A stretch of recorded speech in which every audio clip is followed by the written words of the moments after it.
Well, more than disappointed. I'm actually.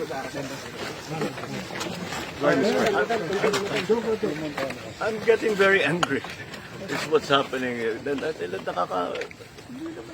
Paano naman? Wala talaga. 220 meters, 55 billion. Completed ang record ng Public Works.